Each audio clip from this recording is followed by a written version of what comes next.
Joining us now is the great Jack Posobiec, Human Events Daily. Jack, welcome. Let's dive right into the TikTok story. I want to play some piece of tape here. This guy is Chinese Pete Buttigieg. He does whatever he is told. He has been uploaded with pre-programmed answer. The guy's name is Xiao Chu. And he does not deny that TikTok's parent company in China has access to American sensitive user data. Play cut 77. Yes or no? Do any ByteDance employees in China, including engineers, currently have access to U.S. user data? Today, all U.S. user data is stored by default in the Oracle Cloud infrastructure, and access to that is controlled by American personnel. ByteDance employees in China, including engineers, currently have access to U.S. data? Congressman, I would appreciate this. This is a complex topic. Today, all data is stored by default. No, it's not that complex. Yes or no, do they have access to user data? After Project Texas is done, the answer is no. Jack is here. Jack, welcome. Your thoughts? Yeah, Charlie. So when we see what's going on with this TikTok interview, and I appreciate the fact that we're actually holding this. I'm skeptical that much will actually come of the hearing because, I mean, let's face it, the Democrats already lost Twitter because of Elon Musk. They're not going to give up TikTok, which is their most powerful platform.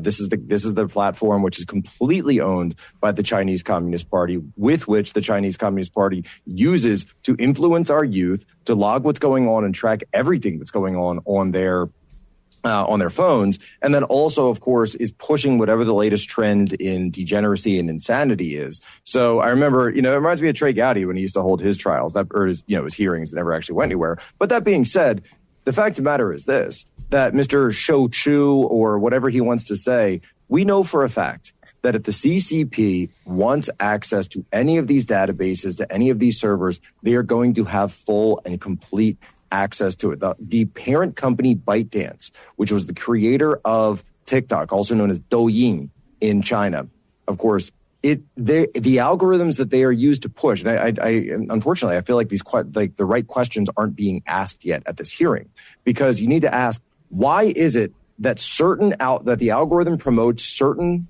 videos and certain functions, these degenerate dances, this craziness. You can go look at libs of TikTok and see all the sorts of stuff they promote, gender surgery, genital mutilation, etc.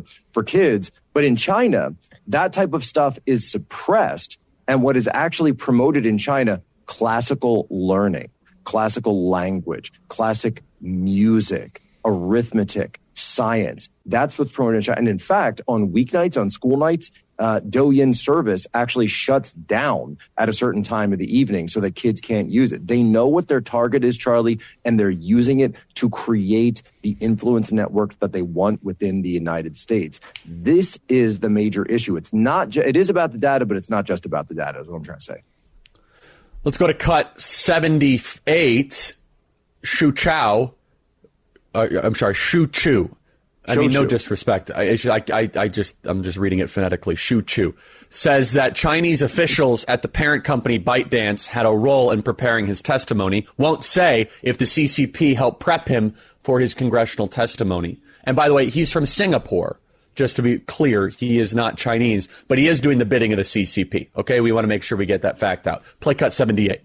Can you guarantee that no one at ByteDance had a role in preparing you for today's hearing?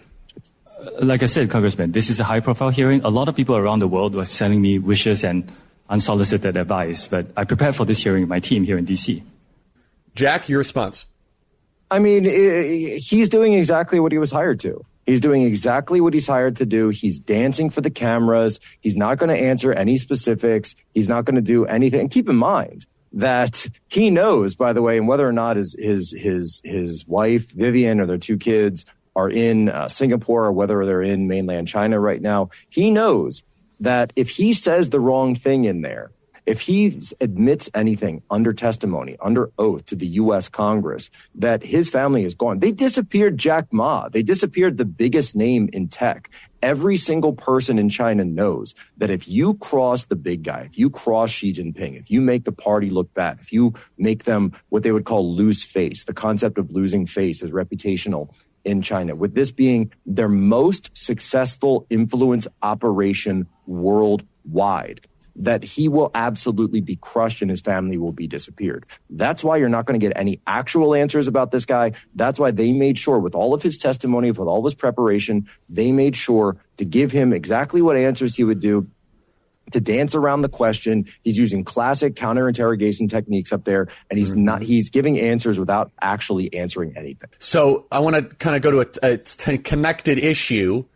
You and I have both been warning, hey, there's going to be a new superpower alliance happening, and the American regime is cheerleading for it and is actually helping it happen. Chilling last couple days in Moscow as Xi Jinping, Winnie the Pooh, goes to Moscow to meet with Vladimir Putin. And they say, quote, there are changes that have not happened in 100 years that are happening when we meet. Take care of yourself, dear friend. Play cut 73, and then, Jack, I want you to make sense of this for me. What does this mean? I'm not even sure. Play cut 73. Now, there are changes that haven't happened in 100 years. When we are together, we drive these changes.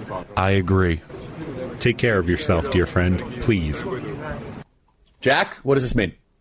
So to understand China, you have to understand that the way they teach history, they refer to something as the 100 years of humiliation, or the century of humiliation. So the century of humiliation goes from the Opium War of about 1859 all the way up to 1949, which is, of course, the founding of the People's Republic of China. So they refer to that as the century of humiliation, meaning humiliation by what? Humiliation at the hands of the West. So the flip side of that, for him to say, this is a change we haven't seen in 100 years, what he's actually referring to is their new plan for 2049. That's their target date on forward, where it's the century of Western humiliation, that he wants the West to be brought down low. And what has the United States done throughout all of this? They've driven Russia, the biggest wild card in all of this, Russia, which had been trying to extend economic ties to Europe. Of course, we now see where those economic ties are. They've been blown up,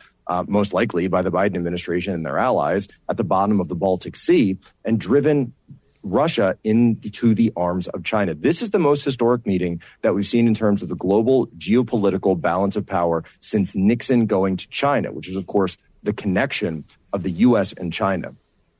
There was an Austrian diplomat who said years ago that in a world of three, be two. Well, guess what? They're the two, we're the one now. And you see nations throughout the global south joining up with BRICS. You see the fuel that's going to be sent from Siberia all the way down to Beijing. This is coming now. And the thing with Russia, because after which I believe to be a mistake, their mistaken invasion of Ukraine, it was a total miscalculation on Putin's part. Now, unfortunately for them, they've completely lost any access to Western markets. They're forced to essentially be the junior partner in this new alliance. They're losing out because they have no access to those Western markets for energy. They have no access to Western financial capital. They have no access to any of it. They're essentially forced into this meeting. And of course, Xi Jinping's more than happy to offer it to them. Why? Because he wants Russia to be the junior partner. He wants them to be their vassal. And it's like, okay, you can have a couple of the provinces of Ukraine that, nobody was really outside of the West really even can name or find on a map, that at the end of the day for China, it's all about resources. They want that Siberian oil and gas. And the same way, you're seeing the two of them now run the table. They've overturned the Abraham Accords. They're setting up accords now where the Iranians and the Saudis, the Sunni and the Shia, are now reestablishing diplomatic ties. They're also working on forming new relations with Turkey and Syria. They're putting that to rest. Saudi just said that they're going to stop backing Yemen. Iran's talking about pulling out from the Houthis. And again, this is all being brokered by China because it's part of the One Belt, One Road initiative. And meanwhile, in the U.S., we're sitting here chasing our tails. We might arrest Trump. We might not arrest Trump. We're complaining about TikTok. But at the end of the day, we are sitting here whining and complaining while the rest of the world is leaving us in the dust. Jack, stay right there. Very clear analysis. And this is the casualty of us getting involved in this proxy border dispute in Ukraine. And new super alliance has been formed. But don't worry, new emails show that the military is very worried about trans empowerment. We'll talk about that as well. I want to play another piece of tape here. Let's go to Fox reports President Xi is meeting in Moscow with Putin to highlight the growing cooperation between the two countries. Play cut one. President Xi is meeting with Vladimir Putin in Moscow today, their first sit-down since Russia's brutal invasion of Ukraine. The visit highlighting the growing cooperation between the two countries and Beijing's efforts to replace the United States as the world's dominant power. So, Jack, you mentioned this before. It didn't have to be this way. There's a whole new world entering here, and we're involved in this border dispute in Ukraine, upwards of $200 billion. And the consensus in D.C. is that's the best thing ever. Meanwhile, Russia and China become happy partners. Things have changed significantly the last couple of years. I mean, Charlie, look at it. This is what it's. You watch these TikTok hearings, and you wonder why it is that we can sit and complain about it, but at the end of the day, we can't actually do anything about TikTok, why Xi Jinping can go. And at the same time, we've stated, right, these same congressmen, many of them, have stated that Xi Jinping and Vladimir Putin are their sworn foes, the greatest enemies, the greatest evil the world has ever seen. And yet they can't seem to do anything to stop these meetings, to stop these deals from going through. And when they're asked to take a stand or make a move against this massive joint venture between the DNC and the CCC called TikTok, their most powerful international influence operation ever, we realize, Charlie, that this is what it's like to be owned. Don't forget that when that Chinese spy balloon flew over the, that's the CCP calling me right now, by the way. When the Chinese spy balloon flew over our military silos, our nuclear silos, we did nothing. We did absolutely nothing, because that was a message not only to the president, the current occupant of the White House, but also to the American people that you are owned, and that the CCP does have this financial influence, obviously, over Biden and his family, the millions of dollars that we've been tracking there. And they have influence over TikTok. Now they've got Russia in their back pocket too, essentially. So they're running the table, Charlie. They're running the table. And all this is doing for us is us beating our chest, acting like things are going to be the way they were after the end of the Cold War, when it was Pax Americana and Fukuyama was telling us all about the end of history. Well, it turns out history didn't end. And what did the United States do when we had that massive, what Clinton used to call the peace dividend, right? We sent NATO all around the world. We sent NATO from the Balkans to the Middle East to Libya to Iraq we just had the 20-year anniversary of Iraq, to Libya to Syria. But then you look, when we pushed into Syria, Assad was never taken out, right? So Hillary and Obama tried to get rid of him. They couldn't. Russia pushed back. And that really was, I think, a pivotal point in understanding what Darren Beattie would call the globalist American empire and their influence, because this was the first autocrat, dictator, whatever you want to call it, that the United States had fully targeted but wasn't able to overturn, because we became obsessed with these regime change operations and trying to exert our influence around the world through this. Now the rest of the world is saying, you know what? We don't like being pushed around like this. We're going to go with China. We're going to go with Russia, because we are sick of you. And because and you guys, unfortunately, in your own stupidity and your own greed and hubris, decided to send all of your jobs, all of your manufacturing base to China. While over the years, sure, they were happy to manufacture everything for us, but along the way, we realized that our wealth was actually being sent over there. There's a reason that Detroit and Chicago and Philadelphia look the way they do, and Shanghai and Shenzhen and, Wuhan look the way that they do, because that's where all the Western capital went. And guess what? Xi Jinping and the CCP were more than happy to turn the tables on them and to say, you know what? We don't want to be the junior partner in globalism anymore. We're going to be the senior partner. So they've got their joint venture with the globalists. You can call World Economic Forum if you wanted to use that as the formulation. So China's essentially run the table both on the West and Russia at this point. And we better realize how dangerous of a situation that is, or at least understand that if we want to chart our course for the future here, the question is, do we want to be a strong power on our own and actually pursue America First policies, or are we happy to be the vassal state where our citizenry is going to be turned essentially into serfs, not Russian serfs, but actually Chinese serfs, where our role is simply to be the consumers of the world and every mass product, big pharma, Apple, Amazon, these are de facto all Chinese industries now, because they are completely reliant on the Chinese Communist Party. And our leaders did this. The Republican Party designed this. They're cheering for it. Liz Cheney, Mitt Romney, that there's so much at stake this upcoming election. Capital, we haven't talked a lot about that. They designed this whole neoliberal order. They got bigger houses in Kennebunkport and Aspen, and meanwhile they sold out the entire country. Really is that sick and simple. Jack, thank you so much. Appreciate it. Thanks, Charlie. Check out Human Events Daily. Fabulous podcast. He's also on Real America's Voice every night. Make sure you guys check it out. Look, are you concerned about the American K-12 education system? Are you worried about what your children and your grandchildren are learning or honestly not learning in school? If you answer yes, my friends at Hillsdale College have a free resource for you. Hillsdale College understands the importance of education to the future of our country. They're now offering 10 free print copies of their recent issue of Imprimis. It's titled Education as a Battleground, written by Hillsdale College President Larry P. Arnn. The special issue provides a factual account of the issues in the ongoing battle over education, explaining why parents and teachers, not unelected bureaucrats or activists, should guide what our children are learning. With Hillsdale College, you can make a difference in your community by distributing these copies of Imprimis at your church, local business, or even in your doctor's office. Do not miss this opportunity to arm yourself with the facts. Claim your 10 free copies of Education as a Battleground by visiting charlie4hillsdale.com. That's charlie4hillsdale.com. I love Hillsdale College. I'm an enthusiastic promoter of them. So check it out right now at charlie4hillsdale.com. All right, Darren Beattie is with us from revolver.news, one of the smartest people in the conservative movement. I really enjoy having Darren on the program. Okay, I want to just read some headlines here. Let's start with this one. Trump indictment is Biden regime's nuclear option in the war on America. Darren, that's from your website, revolver.news. Explain. Absolutely. It's the nuclear option, and for obvious reasons due to its implications, it's simply unprecedented.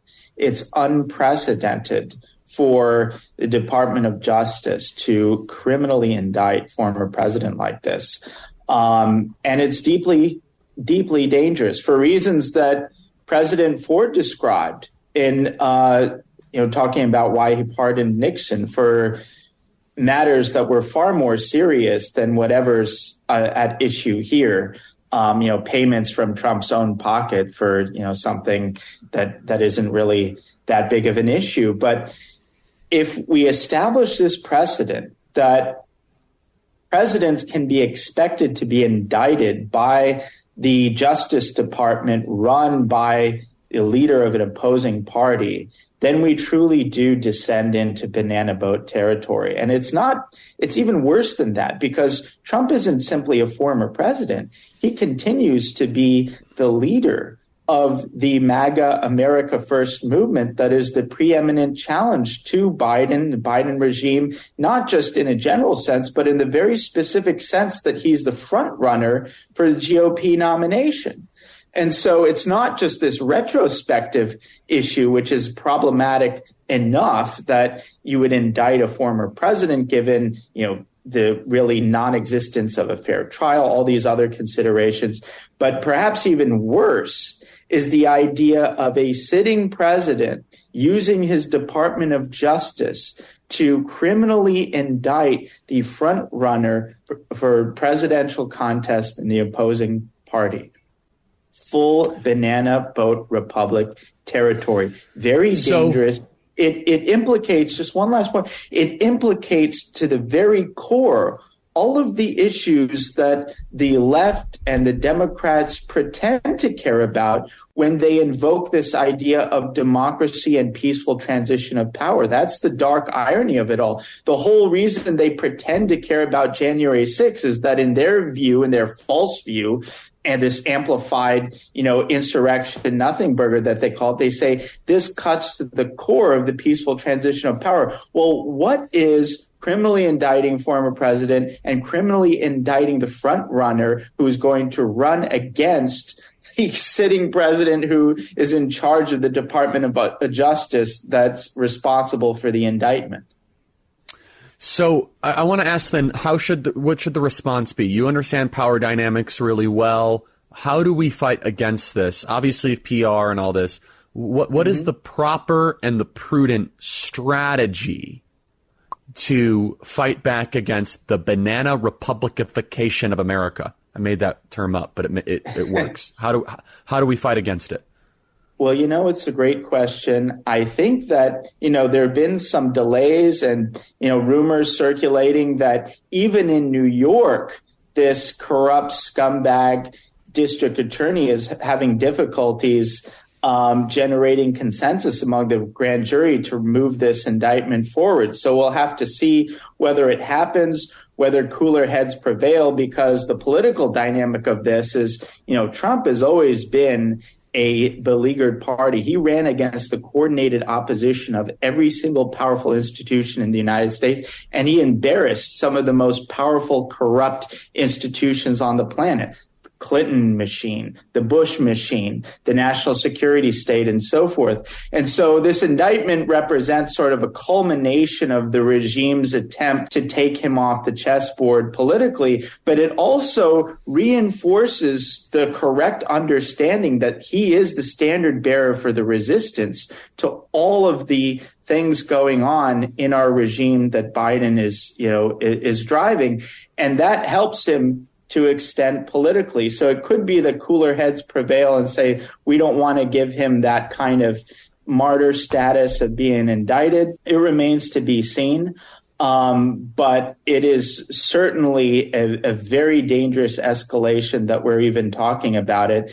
We did another piece saying, it would be a really bold move, but there are actually steps that DeSantis could take to what would those be? Because sorry to interject, but the critics, the normies, say there's nothing that DeSantis could do. What could he do? Well, again, this is a bold and arguably extreme step. But as a governor, Governor DeSantis is in charge of the state troops, and he could, Trump would have to cooperate with this, but he could basically protect Trump in a situation where Trump's like in the governor's mansion protected by the state troops, and force the issue to go to federal court and have them say, okay, what's the ruling here, and actually create a kind of resistance sort of standoff type situation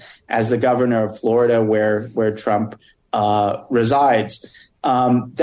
There are pros and cons of that. That would be an especially bold step, but what it does is, as a thought exercise, it underscores this new reality that the left and the Democrats have thrust us into. It's an unfortunate reality, but it's one in which control over states really is, critical. Think about the concept of sanctuary cities, where you have, all sanctuary cities, sanctuary states, where certain broad swaths of entire criminal class are effectively protected.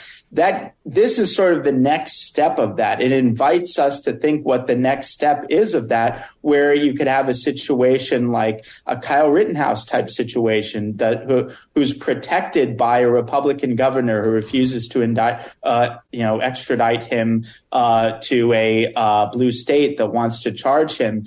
This is kind of an increasingly polarized country. This sort of portends or gestures toward this new reality in which who controls the state, what political party, what apparatus controls the respective states is of increasing importance to our national politics. I think that's exactly right. And, where we're at right now is we have to entertain options that are consistent with our values and consistent with the structure that the American founders gave us. And I don't think that we really properly articulate the following. The states created the federal government. The federal government did not create the states. The federal project is given by permission of the states. And Darren, we have 2 minutes remaining, but that's actually, if you look at some of the most promising legislative victories and where the momentum actually is happening on the trans stuff, on the curriculum improvement, it's in the states. And at times we kind of just forget that this regime of the federal government is only made possible because the states have consented to the ratification of a national project. I'm not suggesting ending that, but the sovereignty of the states is fundamental and foundational to actually what a republic is and what our country is. Your thought? Indeed, that's true. Just as a matter of our country's history, there was a time in which being the governor of a state was considered far more powerful and even prestigious in many ways than being the president of the United States. Of course, this has changed dramatically, and the whole kind of original structure of federalism has eroded beyond recognition. I think there are certain insuperable practical realities preventing a return to that in its full form. But I certainly think that there's a version of federalism that can and has to be restored as a medium to long-term strategy to regaining genuine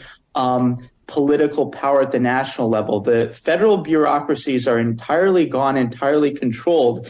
And the way I see it, the real strategy going forward is creating extremely robust, multi-generational redoubts in a number of critically important states, including Florida, including Texas, having those states coordinate amongst themselves and using that in every dimension of that power and that leverage to exert power and pressure at the national level. That's the only real, meaningful, substantive way forward that's playing for high stakes and that's realistic with respect to long-term national goals. Darren, I want you to give a short update of a case I really care deeply about. It bothers me. The Douglas Mackey case. Doug Mackey, attorney, accuses DOJ of withholding exculpatory information. What's going on with Douglas Mackey as they're trying to put someone in jail for making a meme? Well, the trial is underway now, and it's unfortunate, that the whole Trump indictment stuff comes up because it's generating a lot of media attention for that would otherwise go for the Doug Mackey case. But in many ways, they're related thematically in the sense that, again, this is the ultimate culmination point of the weaponization of the security state and the DOJ. Trump, criminally indicted, and this young man criminally indicted, facing 10 years in federal prison for a meme mocking Hillary Clinton.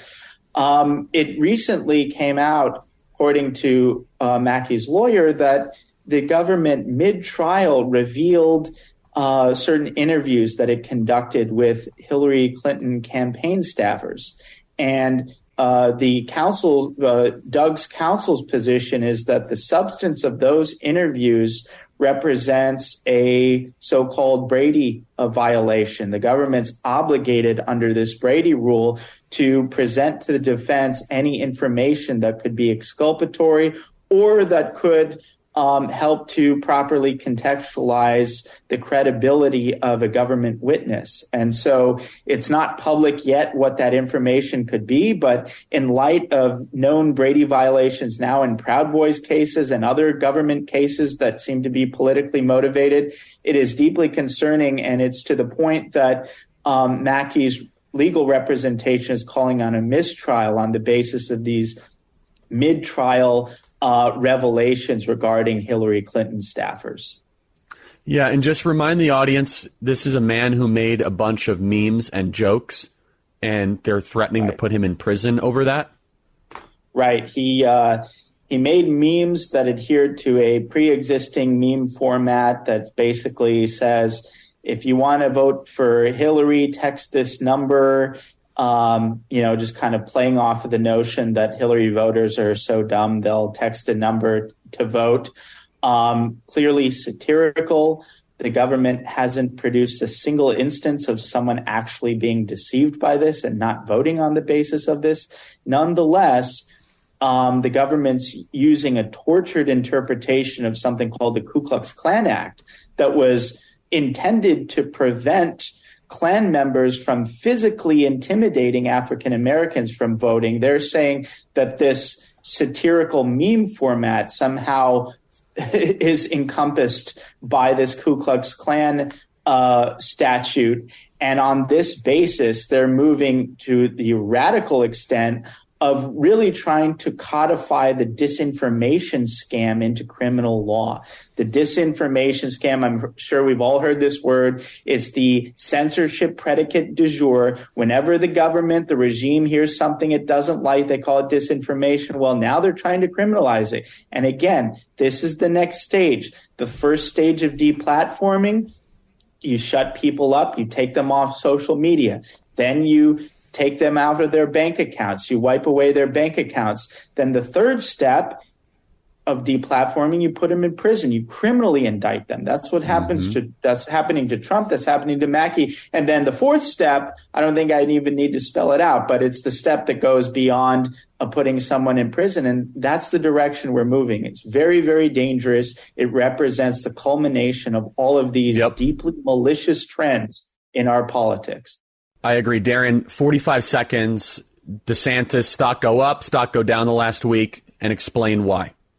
I think his stock went down. And, a lot of people kind of misinterpret what I say. They interpret it in the sense of, Trump was attacking DeSantis, so DeSantis owes him nothing. That's a separate discussion about what someone owes. I'm talking about purely from a self-interested political perspective. I don't think DeSantis has played his cards very well in light of the Trump indictment situation. He seemed to be taking pot shots. He seemed to, with the interview with Piers Morgan, I think was not very politically astute. And so, again, it's one of those things, political instincts, you can develop them to an extent, but you can't really teach it. And he hasn't exhibited very sound instincts. I think he has it, but there's someone giving bad advice, in my opinion, and I hope he stops listening to that person. Darren, thank you so much, Revolver.News.